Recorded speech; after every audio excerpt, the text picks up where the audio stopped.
guardar, que eu guarde no meu coração, porque dele procede as saídas da vida.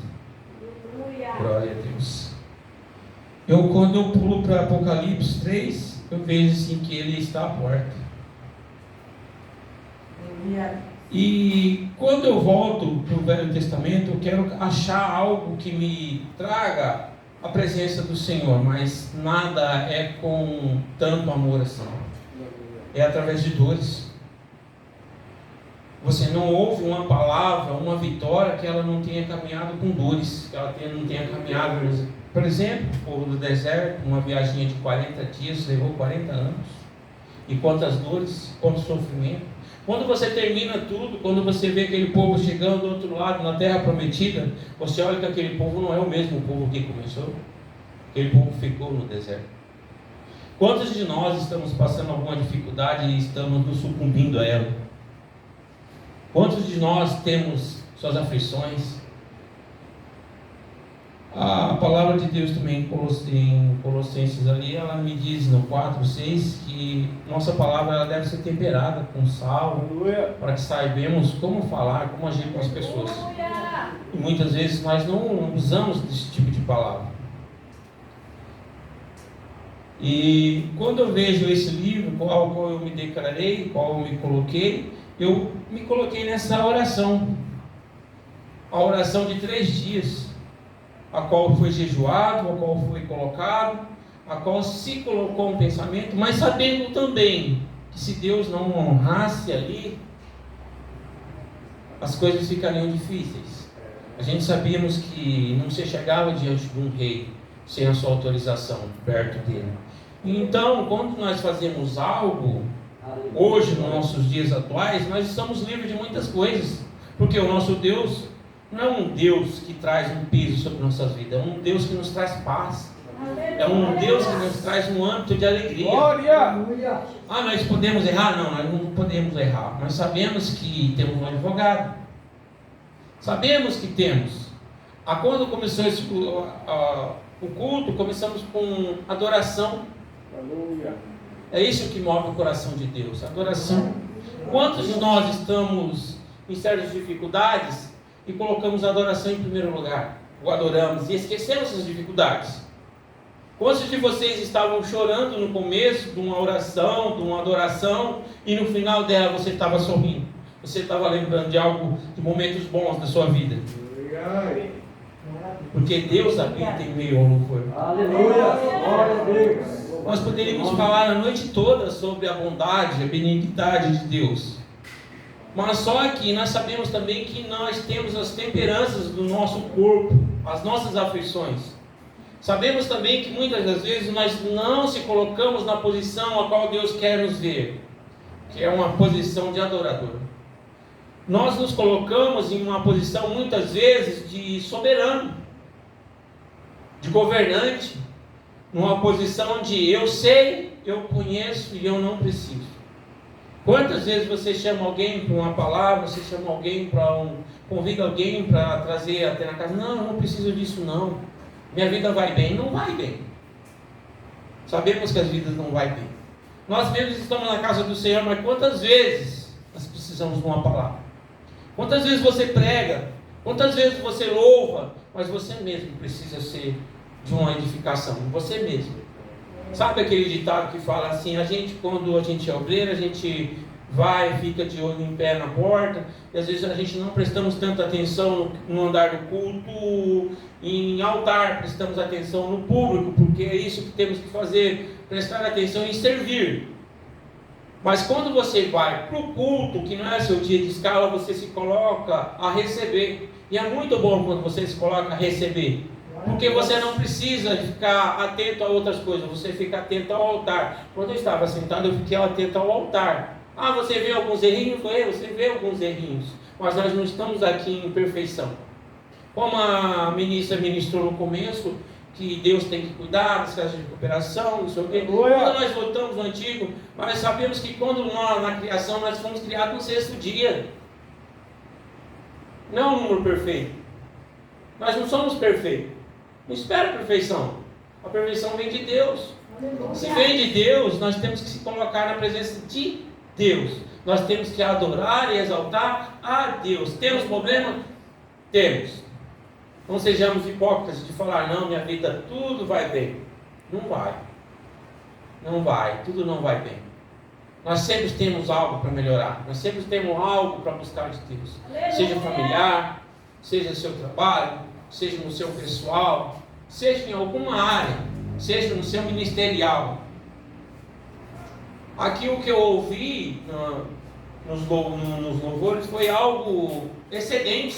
Eu conheci um homem que disse que se ele aprendesse a tocar violão, era 2 músicas ele abandonaria. Já está há vários anos tocando. Conheci as filhas do Alex, não sabia o que era instrumento, hoje estão adorando, estão louvando. Você sabe o que é a obra de Deus? A obra de Deus é isso, Ele sempre traz um calor dentro de você que vai te aflorando, vai te fazendo buscar cada dia mais e mais. Ah, mas eu não vejo, você vê. É que a gente quer algo imediato, e esse algo imediato não é, isso não é fábula. Jesus, quando pregava em parábolas, que era para algumas pessoas não entenderem. A maioria das pregações de Jesus eram em parábolas. Nós cantamos e falamos em parábolas, e muitas pessoas até hoje não entendem. Eu canso de ouvir esses negócios de Instagram, as pessoas dizendo assim, eu já li a Bíblia várias e várias vezes, mas eu não entendo. Por que ela não é destinada a ela entender?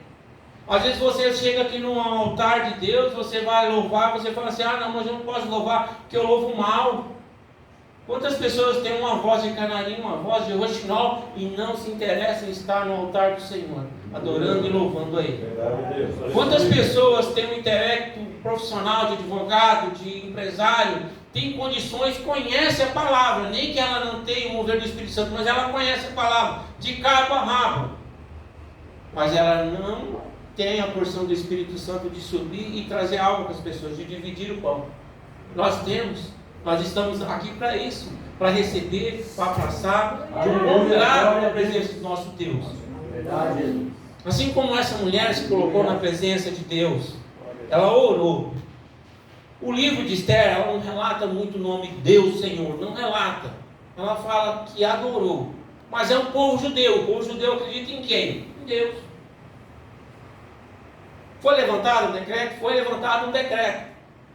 Ela se colocou na presença de Deus. Não se coloca na presença do homem, se coloca na presença de quem pode resolver o seu problema.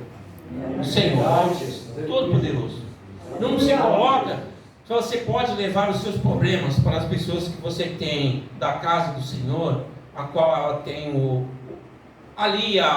poder na casa do Senhor, de se colocar como pastores, de se colocar em disposição à oração, a te ajudar, a te compreender no seu momento que você está passando, porque um pastor, ele serve para muitas coisas. Um pastor, ele está apto a muitas coisas, mas o seu dever é se colocar na presença de Deus. Aleluia! É Deus que vai direcionar a sua vida. É Deus que vai colocar você no ponto certo, no caminho certo. Quando você coloca algo, uma oração, uma petição, quando você se coloca um clamor na presença de Deus, não é o homem que vai te responder, é o Espírito Santo que está intercedendo por você. Glória a Deus! É o Espírito Santo que está agindo. E quando Deus age através dessa sua oração, você move. Você move tudo. É a sua fé em ação. Como, não vou falar minha irmã, mas como a minha esposa colocou aqui no altar, que aqueles homens levaram e destelharam a casa para levar aquele homem até a presença de Jesus. O que houve primeiramente naquilo ali? Foi a cura? Não, foi a fé. Ninguém leva ninguém arrastado por quilômetros ou com o peso que for, sabendo que não pode ter algo a ser feito. Quem vai carregar um carro empurrando até o mecânico sabendo que não vai ter resultado? Ninguém. Você tem que ter esperança que algo vai ser resolvido. Assim somos nós. Quando nós cremos em alguma coisa, nós temos que chegar na presença de quem pode resolver. É uma passagem que eu acho muito interessante na palavra do Senhor, do centurião, quando ele pede a cura para o seu servo. Que ele chega diante de Jesus, ele diz assim, assim, só uma palavra. Ele era comandante, ele tinha autoridade, sabia que se ele dissesse algo, aquela autoridade ia prevalecer. Ninguém ia ser contra. Assim ele viu uma autoridade num homem que estava ali pregando. Ele enxergou essa autoridade. Uma só palavra. E o que aconteceu? A fé aconteceu. Quando chegou lá, o que havia, a Bíblia descreve que quando ele chegou, o que havia no seu exato momento tinha acontecido pela fé dele. Aleluia. Será que a minha fé, eu tenho bastante fé, não posso reclamar. Será que a minha fé está boa? Será que eu tenho autoridade para clamar e falar e se colocar na presença do Senhor e falar: Senhor, que assim seja conforme o Senhor quer para a minha vida? Porque não é eu que declaro o que vai ser na minha vida, tá? Não é porque a gente tem fé que tem que ser o que eu declaro na minha vida, não. É o que o Senhor quer. Aleluia. É o que o Senhor quer. Nem mesmo Jesus se colocou o que ele quis na presença de Deus. No tempo da cruz, o que ele falou? Que seja feita a sua vontade, Pai. Amém. Não a vontade dele. Poderia ter se livrado? Poderia. Mas é a vontade do Pai. Então não se coloque arrogante acima da lei. Não. Se coloque na presença de ser servo. De ter uma palavra agradável. Estar se colocando na presença do Senhor e esperando: Senhor, seja feita. Isso eu espero, mas seja feita a sua vontade. Assim somos nós. Assim foi Esther. Ela se colocou em oração, jejuou e pediu para aqueles que jejuassem também. Você acha que não houve um jejum mútuo? Houve um jejum mútuo. Quem aqui conhece um jejum que faz efeito na casa do Senhor? Quantos proclamam um jejum na casa do Senhor e assim acontece? E quando não acontece por falha de algum, que fala: pelo amor de Deus, peguei. Isso, gente, não seja hipócrita, a gente somos assim. Eu já cansei de fazer um jejum e no meio do caminho aparece um filho de: ô meu irmão, e eu faço daquilo que me dói, que é um cafezinho. Aí chega uma pessoa, bate nas minhas costas, me dá um cafezinho, eu esqueço, boto o cafezinho na boca, o cafezinho volta. O gosto está aqui, eu volto. Eu não engoli ele, mas eu volto, jogo ele e peço perdão para Deus. Peço perdão para Deus. Nunca aconteceu com vocês? Ou é só comigo? Por quê? A intimidade com outras pessoas, é por isso que nós sabemos o ditado que diz assim: diga com quem tu andas, eu direi quem tu és. Quando você anda com pessoas que gostam de um cafezinho, ela vai te oferecer um cafezinho. Quando você anda com mais pessoas, você toma cuidado. E assim é a vida. E quando se coloca nessa oração de Esther, ela se proclama esse jejum. E todos caminharam nesse jejum. E todos fizeram conforme foi para ela chegar na presença do rei. Chegou na presença do rei? Quem conhece a história sabe que ela chegou na presença do rei. Quem conhece a história diz que o rei levantou o cajado para ela, libertando ela para chegar à presença do rei e pedir. E sabemos também que o rei declarou algo importante na vida dela, ao qual pode ser salvação ou pode ser desgraça. Que sabemos que a vida de João Batista foi entregue por uma simples palavra: diga o que queres, até metade do meu reino te darei. A vida de João Batista foi perdida por isso. Mas Esther soube usar com sabedoria a presença que o rei deu a ela. Ela não foi direto ao ponto. Ela simplesmente colocou o que Deus havia colocado no seu coração. Não foi premeditação dela. Ninguém coloca nada. Você não busca Deus para falar: eu vou falar as minhas palavras. Não, você busca Deus porque Deus colocou algo no seu coração. Quantas vezes você chega a orar diante de Deus com a raiva, com um ódio, com um rancor, e Deus muda essa sua oração? Quando você vai falar com outras pessoas, a sua palavra se torna agradável. O seu ódio já não existe mais. Aquele rancor sumiu. Por quê? Porque Deus interveio. Deus fala: filha, vai por esse lado. Não pega esse caminho largo, pega esse estreito. Aleluia. Fala assim, porque tal pessoa não vai entender como você fala. Nós hoje andamos num mundo ao qual nós mesmos falamos por parábolas. Sem as pessoas entenderem, nós falamos por parábolas. Nós não brigamos. Quando você não briga, o que você está trazendo? Você está trazendo algo novo, um descanso. Algo que a pessoa já está esperando armada para te trazer. Esperando você falar para ela retrucar. E você já fala diferente. Ou você nem fala. Aquele ditado assim: conta até 1000, depois você vai atrás. Aí depois que dá 1000, você esqueceu o que você ia falar. Aí você não fala mais. E quando nós estamos na presença de Deus, então quando nós nos oramos, quando nós se colocamos na presença de Deus, Deus muda o nosso falar. Deus muda aquilo que estava na nossa cabeça. A oração, o jejum, eles não traz paz. Eles trazem um sofrimento na carne, mas traz paz. E traz o que nós mais esperamos receber, que é a intimidade com Deus. Aleluia! Você, nenhum louvor, você sente que Deus não te falou um mês inteirinho, porque um louvor te toca no profundo. Quando as lágrimas caem dos seus olhos, não precisa procurar um cisco, não. Não procura cisco, porque é Deus ministrando na sua vida, é Deus agindo sobre a sua vida, e você nem percebeu, você nem deu atenção que Deus já estava ali. Deus usou a vida de Esther numa simples oração.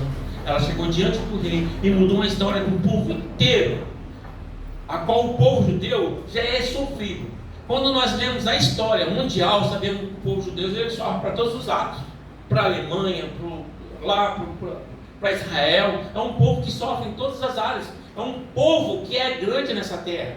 Quando se fala que Abraão, quando fala assim, olha, e a sua descendência será como a areia do mar, como essas estrelas, conta que não tem como contar. Olha as areias do mar, tem como? Não tem. Quando você olha um povo judeu, é um povo que está esparramado pelo mundo. É um povo que está pelo mundo. Quando Jesus vem e fala assim, eu vou separar 2 em 2 para sair pregando, eles não davam conta mais de pregar, eles tinham que ir e fazer discípulos de discípulos de discípulos, porque não tinha mais para onde ir. Hoje nós pregamos aqui, nós temos a oportunidade de adorar a Deus e muitas vezes nós não queremos. Nós se colocamos um empecilho. Nós precisamos ir em uma determinada localidade, não está longe demais. Aquele povo andava léguas e léguas de a pé, léguas e léguas, não carregava nada. E nós fugimos. Por quê? Porque às vezes nós não buscamos na oração. Qual é o intuito que eu estou trazendo dessa palavra? É essa oração. Eu não coloquei nada, eu não quero saber do rei. Nós sabemos o que aconteceu com o rei. O rei deu a ela o direito, que o rei decretou para que o povo, ele não poderia voltar atrás do que ele tinha dado. Ele deu a Amã uma carta para que levasse para todos, para matarem aquele povo judeu, de todas as províncias. Mas ao mesmo tempo que Esther conseguiu chegar na presença de Deus, através da festa que ele fez, que ela fez para o rei e para Amã, e colocou ao rei que ela estava sendo ameaçada de morte, não de prisão, de morte. E o rei falou, mas quem? E ele se levantou, falou para Amã, que se colocou. Um dos governantes falou, ele tem uma forca para matar mais do que eu. Nós conhecemos essa história. Mas até chegar nesse período, poderia ter acontecido tudo. Mas quando houve algo aqui, na metade desse capítulo, sabendo que Esther tem 10 capítulos, mas quando se ouve no começo aqui, do 3º para o 4º capítulo, essa intervenção, a qual Mardoqueu, o seu tio, falou assim, não espera você que estamos dentro do reinado, você vai escapar, você não vai. Nada é oculto debaixo dos olhos do Senhor, nada fica oculto.